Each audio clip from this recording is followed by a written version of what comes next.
Great Expectations by Charles Dickens. Chapter 46. 8 o'clock had struck before I got into the air that was scented, not disagreeably, by the chips and shavings of the long-shore boat-builders, and mast-oar and block-makers.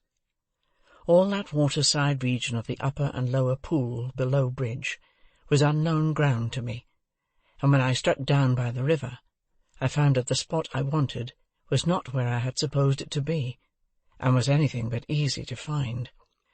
It was called Mill Pond Bank, Chinks's Basin, and I had no other guide to Chinks's Basin than the old green copper rope-walk. It matters not what stranded ships repairing in dry docks I lost myself among, what old hulls of ships in course of being knocked to pieces, what ooze and slime and other dregs of tide, what yards of shipbuilders and shipbreakers, what rusty anchors blindly biting into the ground, though for years off duty, what mountainous country of accumulated casks and timber, how many rope-walks that were not the old green copper. After several times falling short of my destination, and as often overshooting it, I came unexpectedly round a corner upon Mill Pond Bank. It was a fresh kind of place, all circumstances considered, where the wind from the river had room to turn itself round, and there were 2 or 3 trees in it, and there was the stump of a ruined windmill, and there was the old green copper rope-walk, whose long and narrow vista I could trace in the moonlight along a series of wooden frames set in the ground, that looked like superannuated haymaking rakes, which had grown old and lost most of their teeth. Selecting from the few queer houses upon Mill Pond Bank a house with a wooden front and 3 stories of bow-window, not bay-window, which is another thing, I looked at the plate upon the door, and read there, Mrs. Whimple. That being the name I wanted, I knocked, and an elderly woman of a pleasant and thriving appearance responded. She was immediately deposed, however, by Herbert, who silently led me into the parlour and shut the door. It was an odd sensation to see his very familiar face established quite at home in that very unfamiliar room and region, and I found myself looking at him much as I looked at the corner cupboard with the glass and china, the shells upon the chimney-piece, and the coloured engravings on the wall, representing the death of Captain Cook, a ship-launch, and His Majesty King George III, in a state coachman's wig, leather breeches, and top-boots, on the terrace at Windsor. "All is well, Handel," said Herbert, "and he is quite satisfied, though eager to see you.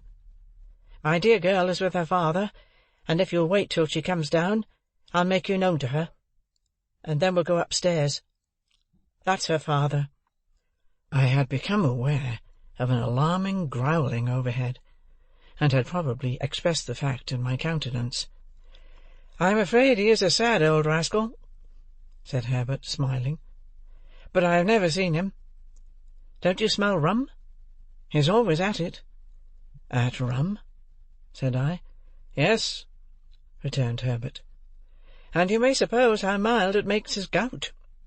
He persists, too, in keeping all the provisions upstairs in his room, and serving them out. He keeps them on shelves over his head, and will weigh them all.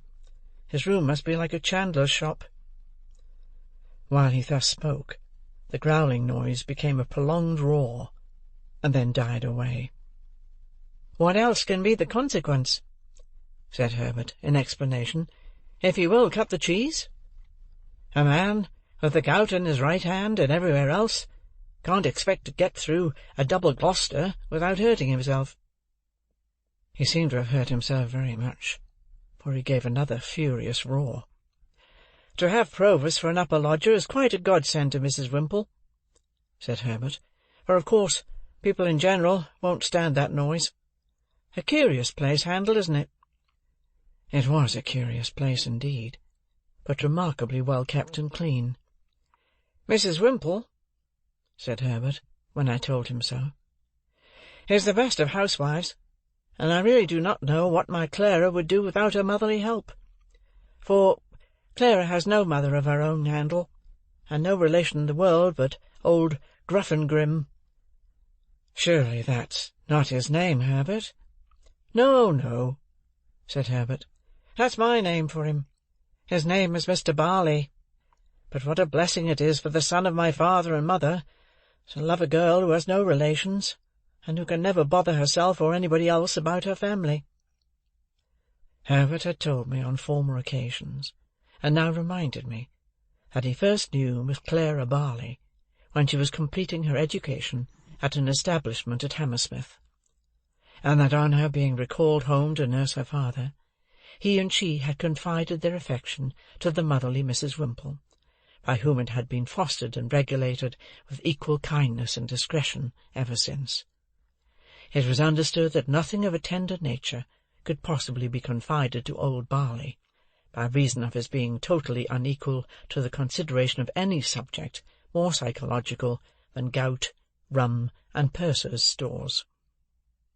As we were thus conversing in a low tone, while old Barley's sustained growl vibrated in the beam that crossed the ceiling, the room door opened, and a very pretty, slight, dark-eyed girl of 20 or so came in with a basket in her hand, whom Herbert tenderly relieved of the basket, and presented, blushing, as Clara. She really was a most charming girl, and might have passed for a captive fairy, whom that truculent ogre, old Barley, had pressed into his service. "Look here," said Herbert, showing me the basket, with a compassionate and tender smile, after he had talked a little. "Here's poor Clara's supper, served out every night. Here's her allowance of bread, and here's her slice of cheese, and here's her rum, which I drink. This is Mr. Barley's breakfast for to-morrow, served out to be cooked. 2 mutton chops, 3 potatoes, some split peas, a little flour, 2 ounces of butter, a pinch of salt, and all this black pepper. It's stewed up together and taken hot, and it's a nice thing for the gout, I should think." There was something so natural and winning in Clara's resigned way of looking at these stores in detail, as Herbert pointed them out, and something so confiding, loving, and innocent in her modest manner of yielding herself to Herbert's embracing arm, and something so gentle in her, so much needing protection on Mill Pond Bank by Chinks's Basin, and the old green copper rope walk, with old Barley growling in the beam, that I would not have undone the engagement between her and Herbert, for all the money in the pocket-book I had never opened.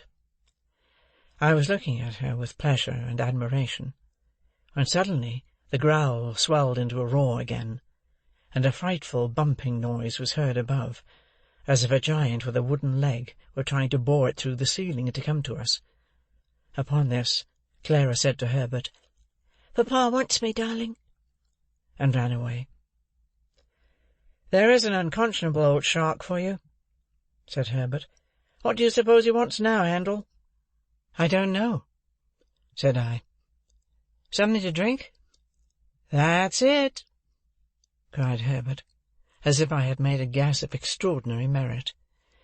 "He keeps his grog ready mixed in a little tub on the table.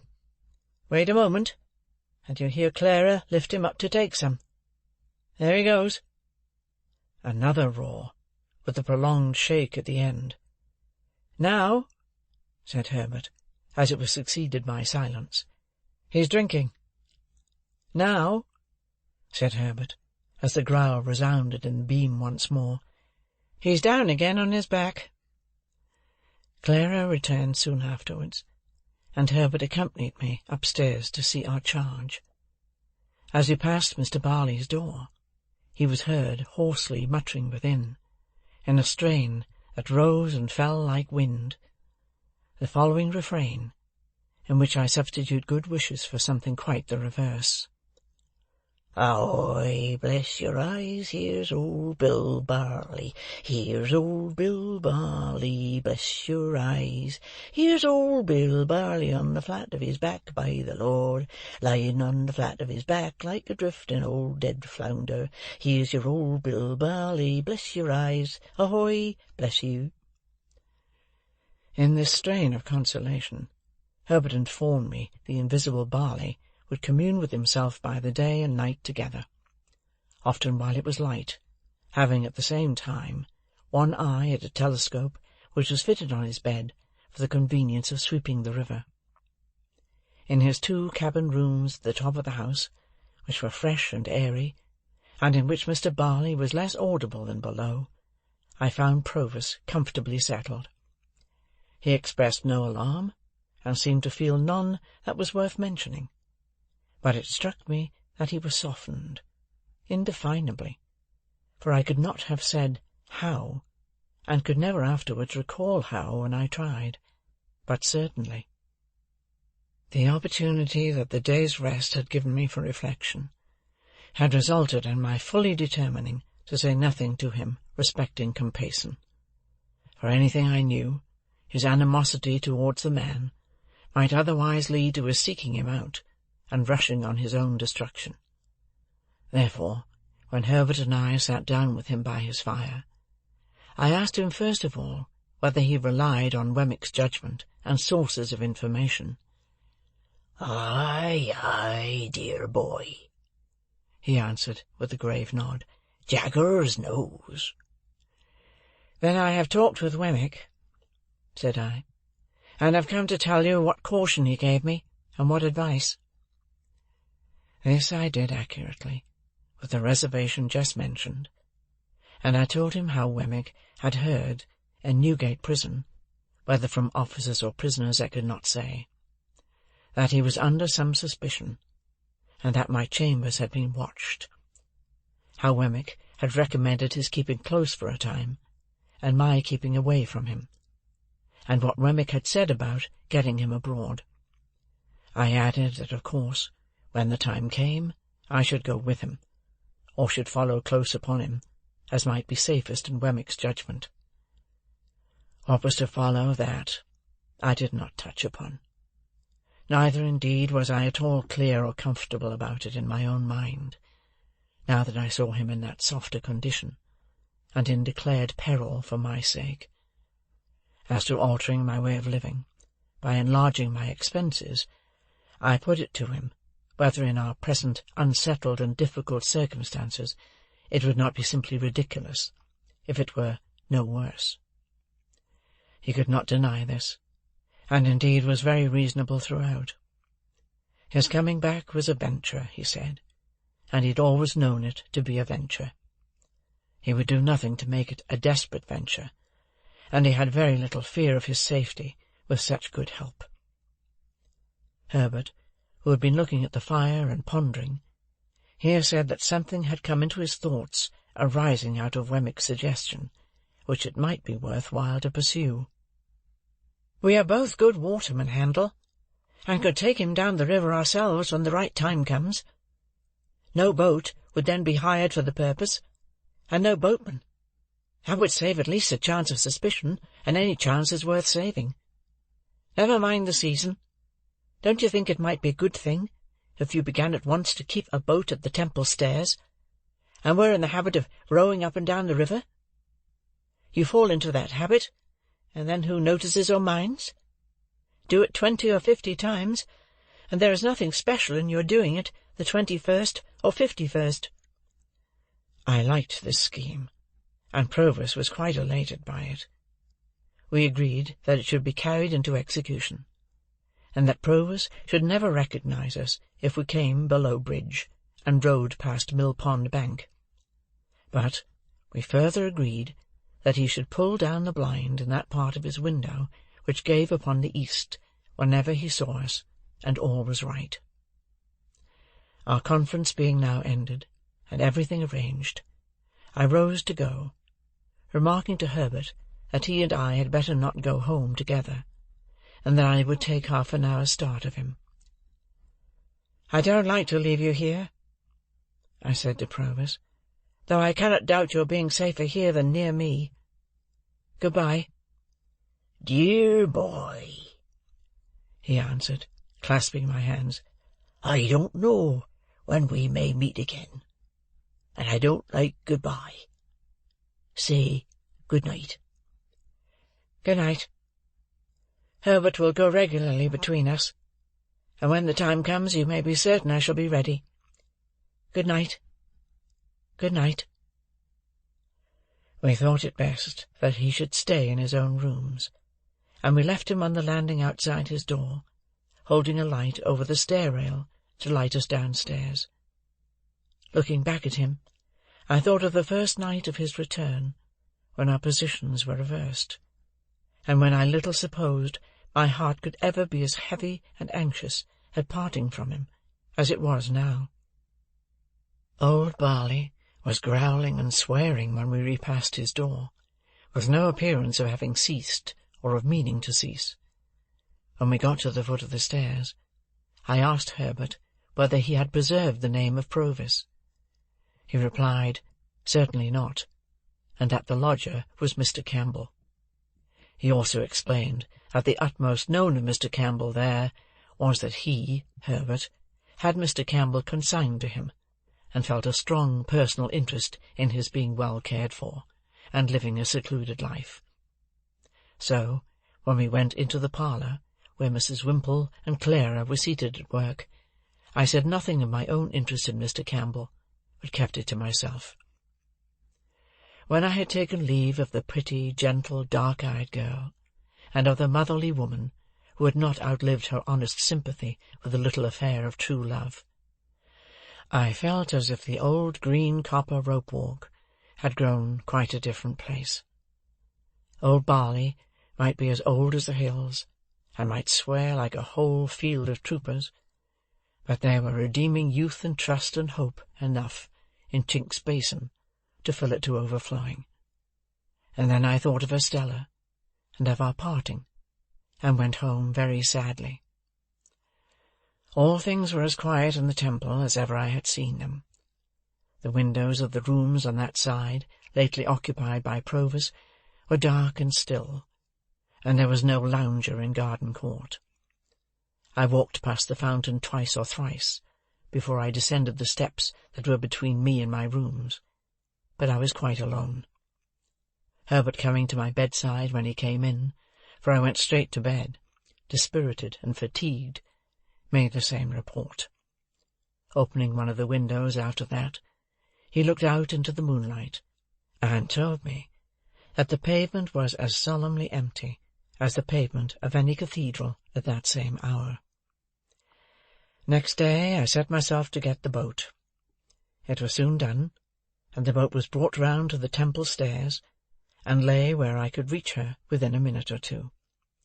Then I began to go out as for training and practice, sometimes alone, sometimes with Herbert. I was often out in cold, rain, and sleet, but nobody took much note of me after I had been out a few times.